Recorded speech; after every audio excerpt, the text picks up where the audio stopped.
Well, good Wednesday morning inspiration for today, family. I knew you'd tune back in because once Rick started, I know you want to finish this sermon. Now, if you weren't here yesterday, I encourage you to go back on YouTube, Inspiration for Today, and watch it.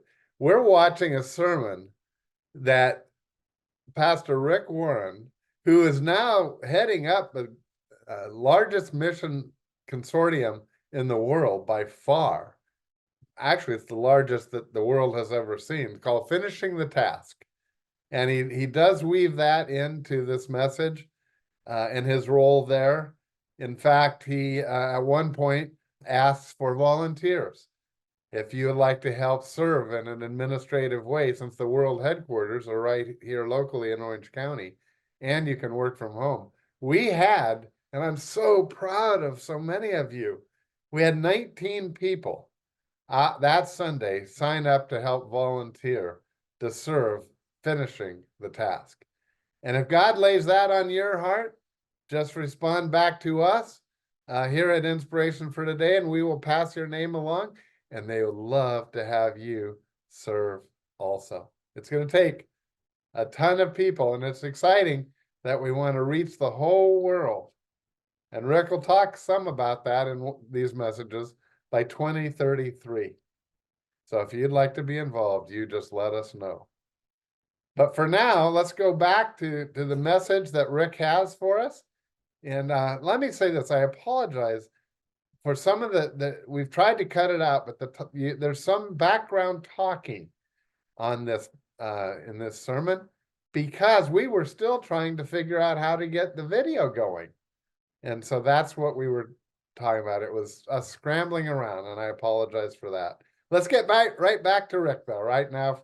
And God will use it in your heart. That's my prayer. In the third phase, when you're going through the 40 days, you're grieving and you're adjusting.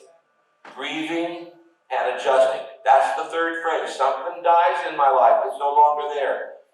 Something new starts in my life. Now I'm in the 40 days where I gotta adjust to the new, and I gotta grieve what's not here anymore.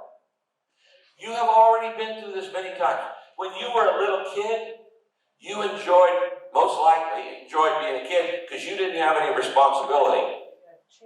You didn't have to put food on the table. You didn't have to pay the bills. You were pretty carefree as a child. But all of a sudden, you weren't a child anymore and you were in your 20s. And you kind of have to grieve, well, I'm not carefree kid anymore. I've got responsibilities. And in 30 years of 30, and in 40s, and in your 50s, and 60s, and 70s, and 80s, and 90s, we go through this many, many times in our life. Why is it important to grieve? It's important to grieve. Why? Grief is God's gift for getting through the transitions of life. Grief is a good thing. We don't like it, but grief is how we get through the transition. The people who actually are the healthiest are those who know how to grieve best. When you stuff your grief from things that are different, they're changed. Like, I can't do this. Like for instance, right now, I have such bad arthritis in my hands, I can't play my guitar anymore. I grieve that. It's just something I can't do anymore. Because I was a good guitarist for a long time. But I can't do that anymore. So I grieve. If I don't grieve it, here's the thing. When I swallow my emotions, my stomach keeps score. Okay? The body keeps score. Emotions are meant to be felt. Feelings are meant to be felt, not stuffed. If I don't talk out how I'm feeling, I will take it out on my body. Feelings are meant to be felt. Feelings are neither good nor bad. They're just meant to be. The only reason you have emotions is because God is an emotional God. And you were made in His image. The Bible says God gets sad. The Bible says God grieves. The Bible says God laughs. The Bible says God gets jealous. The Bible says God gets impatient. The Bible says God gets frustrated when He sees all the evil in the world. All of these emotions, the positive ones and the negative ones, are from God. And feelings are meant to be felt. So, in this phase, the 40 days phase, and by the way, it doesn't last 40 days. For some people, it lasts 40 years or 40 weeks. But this transition, until you learn how to grieve, you're going to get stuck in phase 3. If you don't learn how to grieve losses in life, you can't get on with your life because you get stuck in your life at that stage. And so you have to be able to move forward. And how do you move forward? By grieving. What do? You don't repress it. You don't suppress it. You express it and confess it to God. And if you want to know how to do that, read the Psalms. There are 150 Psalms in the Bible, and they're not all about praise and thanksgiving. 1/3 of the Psalms, 50 of the 150 Psalms in the Bible, every emotion known to man is covered in the Psalms. Every single emotion known to man is covered in the Psalm. And David expresses it to God. He doesn't repress it or suppress it. He expresses it and confesses it to God.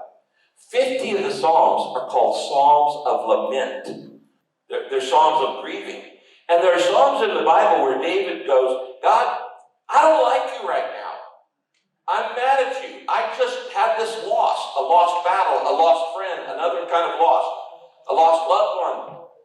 God, and God, you didn't keep your promise. I'm mad at you. It's kind of like a little toddler beating on a parent's knees. God can handle that. Do you realize that when you get mad at God, that can be a prayer? It doesn't hurt God.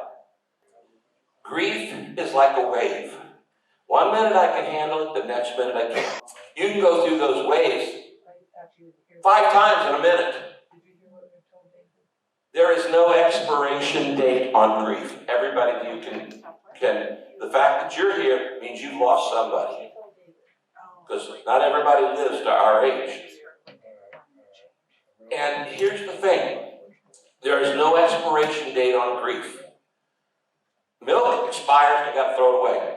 Grief, 10 years from today, you can get triggered by a thought, a memory, a sound, a smell, a joke. Could be funny or sad.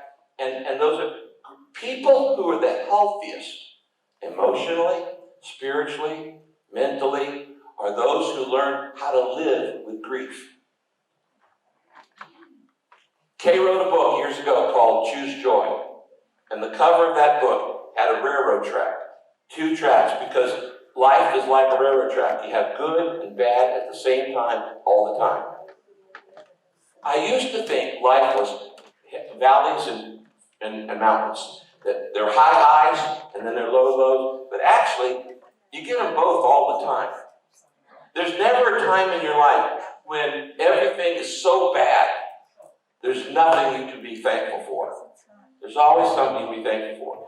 On the other hand, there's never a time in your life where everything's so good, there's nothing you don't need to work on.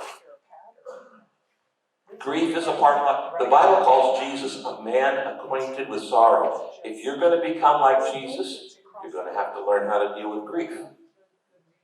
It's part of life, just like happiness is a part of life.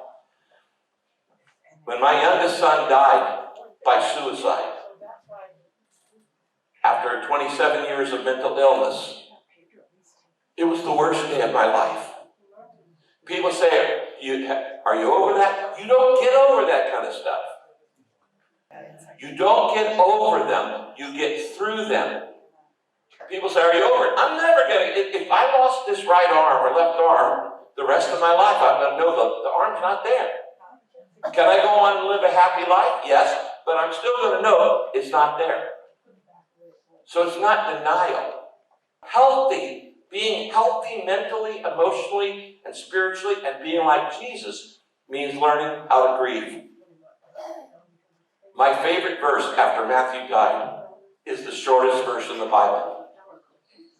John 11:35. It's 2 words. Jesus wept. Jesus wept. Come to the Father through Jesus the Son, and give